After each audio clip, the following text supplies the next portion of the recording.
تصور کریں ایک بڑے اسپتال کا ایمرجنسی روم ہے. رائٹ. وہاں ایک سرجن لائف سیونگ سرجری کے لیے بالکل تیار کھڑا ہے. مریض کو اسٹریچر پر لایا جا چکا ہے. ہاں. لیکن سرجری شروع نہیں ہو پا رہی. وہاں ایک عجیب سی خاموشی ہے. اور وہ خاموشی اس لیے ہے کیونکہ کوئی خاص شخص وہاں موجود نہیں ہے نا. بالکل. وہ شخص وہاں موجود نہیں ہے جس نے ان پیچیدہ مشینوں کو آن کرنا ہے، جس نے آلات کو جراثیم سے پاک حالت میں ترتیب دینا ہے. یعنی جو مانیٹرز کو کنٹرول کرتا ہے، جو لائف سپورٹ سسٹمز کو دیکھتا ہے. بالکل. اور ڈاکٹر اکیلا کچھ نہیں کر سکتا جب تک کہ اس کے ساتھ ایک ماہر ٹیکنیشین موجود نہ ہو. یہ تو ایک بہت بڑی حقیقت ہے میڈیکل فیلڈ کی. ہاں، لیکن عام طور پر جب ہم میڈیکل فیلڈ کے بارے میں سوچتے ہیں تو ذہن میں صرف ایک ڈاکٹر کا خاکہ ابھرتا ہے. ایک ایسا ڈاکٹر جس نے ایک دہائی تک موٹی موٹی کتابیں پڑھی ہوں اور لاکھوں روپے فیس دی ہو. بالکل. لیکن ہیلتھ کیئر کا پہیہ دراصل ان تکنیکی ماہرین کے سر پر گھومتا ہے. صحیح بات ہے. تو آج کی ہماری اس تفصیلی گفتگو میں ہمیں خاص مواد کا جائزہ لے رہے ہیں جو اسی متبادل راستے کی نشاندہی کرتا ہے. تو چلیں اس کا تفصیلی جائزہ لیتے ہیں. ضرور. ہمارے پاس ماسا paramedical and health care institute کا پراسپیکٹس ہے اور ان کی جو حالیہ داخلہ مہم ہے اس کی کچھ تفصیلات موجود ہیں. یعنی ماسا انسٹیٹیوٹ کا پورا تعلیمی ماڈل. ہاں، اور یہ مواد دراصل ایک ایسے ماڈل کو پیش کر رہا ہے جو روایتی، طویل اور مہنگی تعلیم کے بجائے سیدھا پیشہ معنی اور ووکیشنل ٹریننگ پر زور دیتا ہے. یہ ایک انتہائی اہم موضوع ہے کیونکہ طویل عرصے سے یہ تاثر قائم ہے کہ میڈیکل فیلڈ میں قدم رکھنے کا مطلب صرف اور صرف ایک روایتی یونیورسٹی کی ڈگری ہے.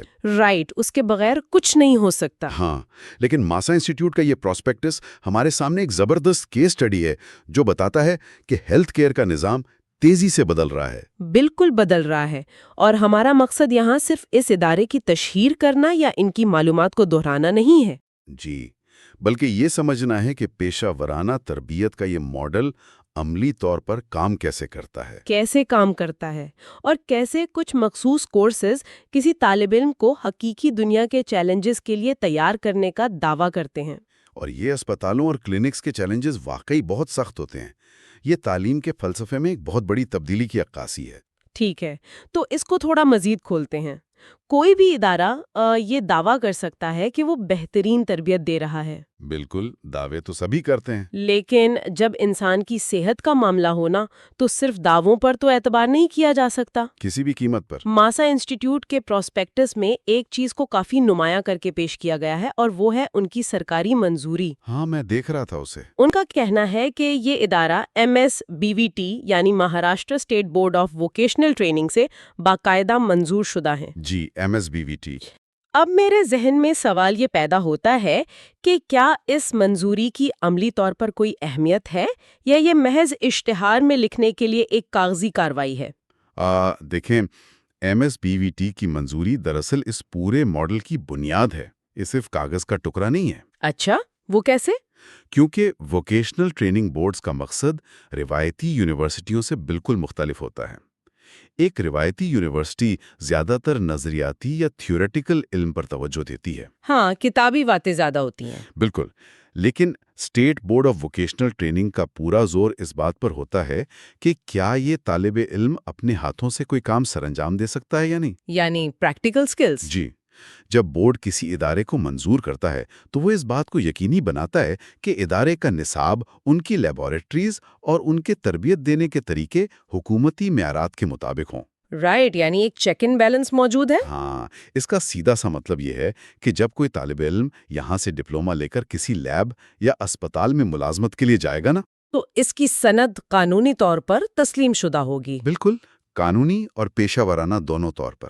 اس فلسفے کو اگر ایک عام فہم تشبیہ سے سمجھیں تو فرض کریں کہ کسی شخص کو تیراکی سیکھنی ہے. ہاں، ایک طریقہ تو یہ ہے کہ وہ شخص 4 سال تک تیراکی کی تاریخ، پانی کی کثافت اور ہوا کے دباؤ پر لکھی گئی کتابیں پڑھتا رہے، لمبے لمبے مقالے لکھے، اور پھر بھی اسے تیرنا نہ آئے. ہاں، اور دوسرا طریقہ یہ ہے کہ ایک ماہر انسٹرکٹر اسے سیدھا پانی میں اتارے اور عملی طور پر ہاتھ پیر مارنا اور سانس لینا سکھائے. یہ بہت زبردست مثال دی آپ نے. شکریہ. اور ماسا انسٹیٹیوٹ کا جو دعویٰ ہے کہ وہ صرف تعلیم نہیں دیتے بلکہ ایک کامیاب مستقبل کے لیے تیار کرتے ہیں، وہ دراصل اسی پانی میں اترنے والے تصور پر مبنی ہے۔ بالکل، یعنی پریکٹیکل لرننگ اور ریئل کلینکل ایکسپوجر۔ اور یہ تشبیہاں بالکل درست کام کرتی ہے، کیونکہ ہیلتھ کیئر سیکٹر میں ڈگریوں پر چھپے ہوئے نمبر سے زیادہ ہینڈز آن ایکسپیرینس معنی رکھتا ہے۔ ظاہر ہے مریض کی جان تو اسکل سے بچے گی نا۔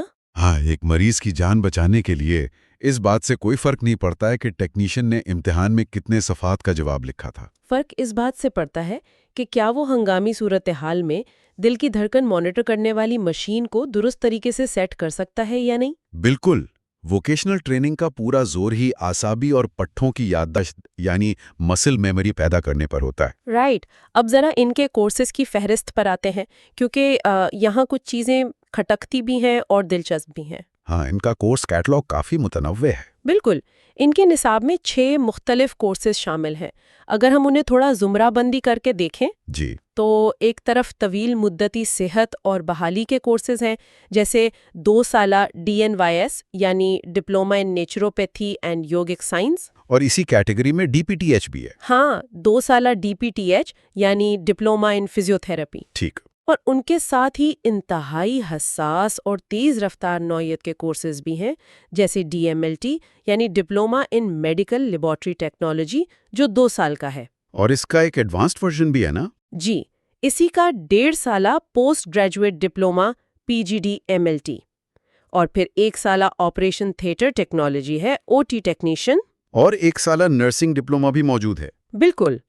اب مجھے یہ بتائیں کہ ایک ہی چھت کے نیچے نیچروپیتھی جیسی روایتی فلاح و بہبود اور آپریشن تھیٹر جیسی ایمرجنسی تکنیک کا ہونا کتنا عجیب امتزاج ہے نا؟ یہ امتزاج بظاہر واقعی عجیب لگتا ہے، لیکن در حقیقت یہ جدید ہیلتھ کیئر انڈسٹری کی ہمہ گیر ضروریات کی ایک بہت واضح تصویر ہے۔ وہ کیسے؟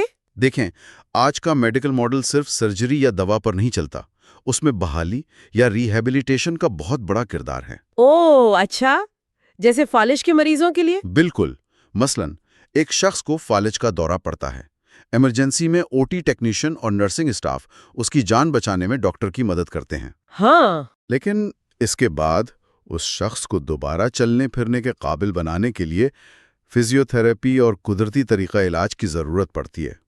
یعنی وہ 2 سالہ DPTH اور DNYS والے کورسز۔ جی، یہ 2 سالہ ڈپلومہ پروگرامز طالب علموں کو انسانی جسم کی حرکات، پٹھوں کی ساخت اور طویل مدتی بیماریوں کے قدرتی علاج کی سائنس سکھاتے ہیں۔ یہ بات تو سمجھ میں آتی ہے کہ فزیوتھراپی یا نیچروپیتھی کے لیے 2 سال کا عرصہ درکار ہے، لیکن مجھے جس بات پر سب سے زیادہ حیرت ہو رہی ہے نا، اور تھوڑا سا شک بھی، شک کس بات پر؟ وہ ان کے 1 سالہ کورسز ہیں۔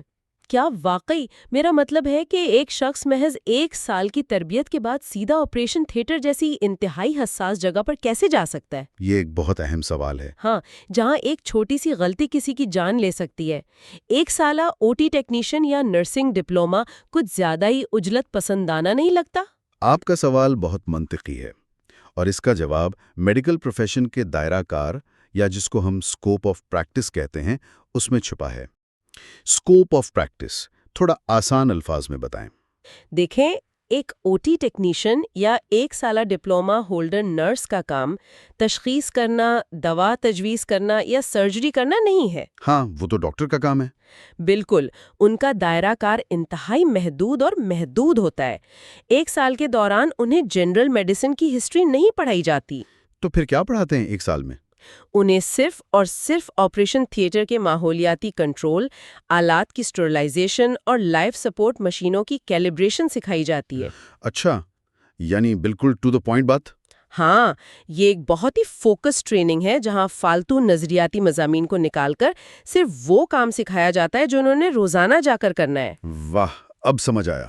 تو جب آپ نصاب کو اتنا مرکوز کر دیتے ہیں تو 1 سال کا عرصہ اس مخصوص مہارت کو سیکھنے کے لیے کافی ہو جاتا ہے۔ یہ ایک بہت اہم وضاحت ہے، یعنی وہ شخص سرجن کا متبادل نہیں بن رہا، وہ اس پورے ماحولیاتی نظام کا منتظم بن رہا ہے۔ بالکل، آپ نے صحیح لفظ استعمال کیا، منتظم۔ اسی طرح لیبارٹری ٹیکنالوجی کا شعبہ ہے۔ DMLT 2 سال کا ہے اور اس کا پوسٹ گریجویٹ ورژن 1.5 سال کا ہے۔ جی، لیب ٹیکنیشینز کا رول بھی بہت کلیدی ہے۔ ہاں، یہ لیبارٹری والا حصہ کتنا اہم ہے کیونکہ عام طور پر مریض کا سارا فوکس تو ڈاکٹر پر ہوتا ہے۔ میں بتاؤں، اگر ڈاکٹر کسی علاج کا دماغ ہے تو لیبارٹری ٹیکنیشین اس کی آنکھیں ہیں۔ کیا بہت ہے، آنکھیں؟ جی ہاں، آج کی جدید طب میں ڈاکٹر صرف اندازے پر کام نہیں کرتے۔ جب ایک ڈاکٹر کہتا ہے کہ مجھے شبہ ہے کہ مریض کو ڈینگی ہے، تو وہ صرف ایک شبہ ہوتا ہے۔ رائٹ، کنفرم نہیں ہوتا۔ یقین تب آتا ہے جب ڈی ایم ایل ٹی کیا ہوا ایک ٹیکنیشین خون کا نمونہ لیتا ہے، اسے اس سینٹریفیوج مشین میں گھماتا ہے۔ بالکل، اور مائکروسکوپ کے نیچے خلیوں کی گنتی کرتا ہے اور رپورٹ دیتا ہے کہ پلیٹلیٹس کی تعداد کتنی گر چکی ہے۔ تو یہ سب وہ ان 2 سالوں میں سیکھتے ہیں؟ ہاں، اس 2 سالہ کورس میں مائکرو بایولوجی، بائیو کیمسٹری اور ہیموٹالوجی یعنی خون کی سائنس کی عملی تفہیم شامل ہوتی ہے۔ اور جو P G D M L T 1.5 سال کا ہے وہ کیا ہے؟ وہ ظاہر کرتا ہے کہ کیریئر میں ترقی کے راستے بھی موجود ہیں۔ اچھا، یعنی اگر کوئی آگے بڑھنا چاہے؟ جی، اگر کوئی پہلے سے سائنس گریجویٹ ہے تو وہ یہ پی جی ڈپلومہ کر کے سیدھا لیب مینجمنٹ کے درجے پر پہنچ سکتا ہے۔ زبردست، یعنی یہ کورسز صرف روزگار کا عارضی حل نہیں ہے بلکہ باقاعدہ ایک مکمل کیریئر کا راستہ فراہم کر رہے ہیں۔ بالکل ایسا ہی ہے۔ اب ان تمام تکنیکی اور علمی باتوں کے بعد ایک ذرا زمینی حقیقت کی طرف آتے ہیں۔ جی بتائیں۔ بہترین، کورسز کی موجودگی اپنی جگہ، لیکن کیا ہر شخص ان تک رسائی حاصل کر سکتا ہے؟ یہ تو ہمیشہ ایک بڑا مسئلہ رہا ہے ایجوکیشن میں۔ ہاں نا، پراسپیکٹس میں اس انسٹیٹیوٹ کے انتخاب کی چند وجوہات گنوائی گئی ہیں، کون کون سی؟ جن میں مناسب فی سٹرکچر، ماہر اور تجربہ کار اساتذہ اور بہترین کیریئر کے مواقع شامل ہیں۔ رائٹ۔ اس کا مقام بھی واضح کیا گیا ہے، یہ مالیگاؤں، ناسک میں ہے، جی، مالیگاؤں میں۔ اور پورا ایڈریس ہے مشاورت چوک، سٹی ٹی نیشنل کمپلیکس کی 2ری منزل، اور پن کوڈ ہے 423203۔ ہاں، یہ تفصیلات تو انہوں نے بہت کلیئر دی ہیں۔ اور سب سے خاص بات، کلاسز کے اوقات شام 3 بجے سے شام 6 بجے تک بتائے گئے ہیں۔ یہ ٹائمنگز کافی دلچسپ ہیں۔ ہاں، لیکن یہاں مجھے ایک بہت بڑا تضاد نظر آتا ہے۔ تضاد؟ وہ کیسے؟ دیکھیں، ہم ابھی بات کر رہے تھے کہ میڈیکل ٹریننگ میں جدید آلات، لیبارٹریز اور مہنگی مشینوں کی ضرورت ہوتی ہے۔ جی بالکل۔ تو پھر ایک مناسب فی سٹرکچر کے ساتھ یہ اعلیٰ معیار کیسے برقرار رکھا جا سکتا ہے؟ کیا کوالٹی پر سمجھوتا نہیں ہو رہا ہوگا؟ یہ تضاد بظاہر محسوس ہوتا ہے آپ کو، لیکن ووکیشنل انسٹیٹیوٹس کا معاشی ماڈل روایتی میڈیکل کالجوں سے یکسر مختلف ہے۔ اچھا، وہ کیسے مختلف ہے؟ ایک بڑے میڈیکل کالج کی فیس اس لیے کروڑوں میں ہوتی ہے کیونکہ وہاں کئی 100 ایکڑ کا کیمپس ہوتا ہے۔ ہاں، بڑے بڑے گراؤنڈز ہوتے ہیں۔ کرکٹ گراؤنڈز، ریسرچ سینٹرز اور بہت بڑا انتظامی عملہ ہوتا ہے۔ ان سب کا خرچہ کون دیتا ہے؟ طالب علم۔ یہ بات تو ہے۔ لیکن ایک ووکیشنل انسٹیٹیوٹ جیسے کہ یہ نیشنل کمپلیکس کی 2ری منزل پر واقع ہے، اس کا سارا سرمایہ صرف لیبارٹری کے آلات اور اساتذہ پر خرچ ہوتا ہے۔ یعنی وہ غیر ضروری سہولیات پر پیسہ نہیں لگاتے؟ بالکل نہیں۔ اس کے علاوہ ان کا عموماً مقامی اسپتالوں اور لیبز کے ساتھ الحاق ہوتا ہے جہاں طالب علم جا کر پریکٹیکل کرتے ہیں۔ اوہ، تو انہیں خود ایک پورا اسپتال کھڑا نہیں کرنا پڑتا؟ بالکل۔ اس طرح انسٹیٹیوٹ کو اپنے اندر ایک پورا اسپتال نہیں بنانا پڑتا اور لاگت کم ہو جاتی ہے، جس کا براہ راست فائدہ طالب علم کو مناسب فیس کی شکل میں ملتا ہے۔ یہ تو بہت سمارٹ ماڈل ہے۔ ہاں، یہ ایک بہت ہی سمارٹ اور پریکٹیکل ماڈل ہے۔ اور جو چیز سب سے زیادہ توجہ کھینچتی ہے وہ ان کے اوقات کار ہیں، شام 3 بجے سے 6 بجے۔ جی، یہ محض ایک روٹین کا ٹائم ٹیبل نہیں لگتا۔ مجھے بھی یہی لگتا ہے۔ اس کے پیچھے ایک گہری سماجی اور معاشی حکمت عملی نظر آتی ہے۔ بالکل۔ اگر ہم مالیگاؤں جیسے صنعتی اور تجارتی شہر کے ڈیموگرافی کو دیکھیں نا، تو وہاں بہت سے نوجوان دن کے وقت کام کرتے ہیں، جی، اور یہ اوقات ان لوگوں کے لیے ایک لائف لائن لگتے ہیں جو اپنی صبح کی مصروفیات، نوکری یا کسی اور کلینک کی جاب کو چھوڑے بغیر آگے بڑھنا چاہتے ہیں۔ ہاں، وہ اپنی جاب کو چھوڑے بغیر اپنے کیریئر کو ایک پروفیشنل شکل دے سکتے ہیں۔ اسے ہم کماتے ہوئے سیکھنے یا ارن وائل یو لرن کا ماڈل کہہ سکتے ہیں، اور یہ اس کی ایک بہترین عملی شکل ہے۔ ذرا اس کی کوئی مثال دے کر سمجھائیں۔ ذرا اس طالب علم کی نفسیات کو سمجھیں جو صبح 8 سے دوپہر 2 بجے تک کسی پیتھولوجی لیب میں بطور ہیلپر کام کرتا ہے۔ اچھا۔ اسے کام تو آتا ہے لیکن اس کے پاس کوئی سرٹیفکیٹ نہیں ہے، اس لیے اس کی تنخواہ کم ہے اور ترقی کے مواقع نہ ہونے کے برابر ہیں۔ ہاں، وہ بس ایک ہیلپر ہی رہے گا۔ لیکن یہ شام 3 سے 6 بجے والی ٹریننگ اس ہیلپر کو ایک سرٹیفائیڈ پروفیشنل میں تبدیل کر دے گی۔ واہ، یہ ماڈل تو تعلیم کو صرف امیروں تک محدود نہیں رکھتا۔ بالکل، یا ان لوگوں تک جو مکمل طور پر فارغ ہیں۔ یہ اس محنت کش طبقے تک علم کی رسائی ممکن بناتا ہے جو ہیلتھ کیئر کا اصل بوجھ اٹھاتے ہیں۔ یہ بات واقعی متاثر کن ہے کہ کس طرح ایک سادہ سا ٹائم ٹیبل تعلیم تک رسائی میں حائل ایک بہت بڑی رکاوٹ کو دور کر سکتا ہے۔ ہاں، یہ بہت پاورفل چیز ہے۔ اب آتے ہیں ان کے پراسپیکٹس کے اختتامی اور سب سے اہم زوردار حصے کی طرف۔ جی، پورے مواد میں ایک خاص قسم کی عجلت یا ارجنسی محسوس ہوتی ہے۔ ارجنسی کیسی؟ بار بار کہا گیا ہے کہ داخلے جاری ہیں اور پھر واضح انتباہ ہے کہ نشستیں محدود ہیں، یعنی لمیٹڈ سیٹس اویلیبل۔ ہاں، مارکیٹنگ کا یہ طریقہ تو عام ہے۔ اور رابطے کے لیے 2 نمبرز بھی دیے گئے ہیں، 7276745833 اور 8149711960۔ جی، اور ان کا سب سے بڑا سلوگن جو نمایاں کیا گیا ہے وہ ہے آپ کے روشن مستقبل کی ضمانت، your pathway to a successful health care career. بالکل۔ اب میں یہ سوچ رہی ہوں کہ کیا یہ صرف سیٹیں بھرنے کی ایک مارکیٹنگ تکنیک ہے یا واقعی مارکیٹ میں پیرامیڈیکل سٹاف کی اتنی زبردست طلب موجود ہے؟ دیکھیں، مارکیٹنگ کا عنصر یقیناً ہر پراسپیکٹس میں ہوتا ہے، اسے انکار نہیں کیا جا سکتا۔ ہاں، وہ تو ہے۔ لیکن ہمیں اس عجلت کو صحت کے شعبے کے میکرو اکنامک حقائق سے جوڑ کر دیکھنا چاہیے۔ وہ حقائق کیا کہتے ہیں؟ کووڈ-19 کی وبا کے بعد سے پوری دنیا میں اور خاص طور پر ہمارے خطے میں ہیلتھ کیئر انفراسٹرکچر میں بے تحاشا اضافہ ہوا ہے۔ یہ تو ہم سب نے دیکھا ہے، ہر جگہ نئے کلینکس کھل رہے ہیں۔ ہر روز نئے اسپتال، نئے ڈائگنوسٹک سینٹرز اور چھوٹے کلینکس کھل رہے ہیں، اور اصول یہ ہے کہ ایک ڈاکٹر کے پیچھے کم از کم 10 پیرامیڈیکل یا الائیڈ ہیلتھ پروفیشنلز کی ضرورت ہوتی ہے۔ اچھا، ایک کے پیچھے 10؟ جی، اگر مارکیٹ میں 100 نئے سرجن آتے ہیں تو انہیں ہزاروں نئے OT ٹیکنیشینز، نرسز اور لیب ٹیکنیشینز درکار ہیں۔ تو مطلب یہ ڈیمانڈ بہت زیادہ ہے۔ بے حد زیادہ ہے۔ اس لیے جب یہ ادارہ روشن مستقبل کی ضمانت کا دعویٰ کرتا ہے تو وہ دراصل مارکیٹ کے اسی شدید خلا یعنی ڈیمانڈ سپلائی گیپ کی طرف اشارہ کر رہا ہے۔ یعنی نوکریاں ان کا انتظار کر رہی ہیں۔ بالکل، ان کے کورسز سے نکلنے والے افراد کی کھپت فوری ہو جاتی ہے۔ واہ! اسپتالوں کو ان ہنرمندوں کی اتنی ضرورت ہے کہ بعض اوقات کورس مکمل ہونے سے پہلے ہی انہیں ملازمت کی پیشکش ہو جاتی ہے۔ یعنی یہ طالب علموں کے لیے ایک طرح سے اپنے کیریئر کو فیوچر پروف کرنے کا طریقہ ہے۔ ہاں، مشینیں کتنی بھی جدید کیوں نہ ہو جائیں، انہیں چلانے کے لیے انسانوں کی ضرورت تو رہے گی نا۔ بالکل، اور مریضوں کی جسمانی اور نفسیاتی دیکھ بھال کے لیے بھی انسان ہی چاہیے۔ تو اگر ہم آج کے اس پورے جائزے کو سمیٹیں، جی ضرور۔ تو ہم نے دیکھا کہ ماسا انسٹیٹیوٹ کا پراسپیکٹس محض ایک اشتہار نہیں ہے، بلکہ یہ میڈیکل ایجوکیشن میں آنے والی ایک بڑی لہر کی نمائندگی کرتا ہے۔ بالکل، ایک شفٹ نظر آ رہا ہے۔ یہ ماڈل دکھاتا ہے کہ کس طرح 1 سے 2 سال کے عملی کورسز جن میں MSBVT کی مستند منظوری شامل ہو، ہاں، منظوری کے بغیر تو کچھ نہیں، روایتی اور طویل تعلیمی راستوں کا ایک انتہائی مؤثر متبادل بن سکتے ہیں۔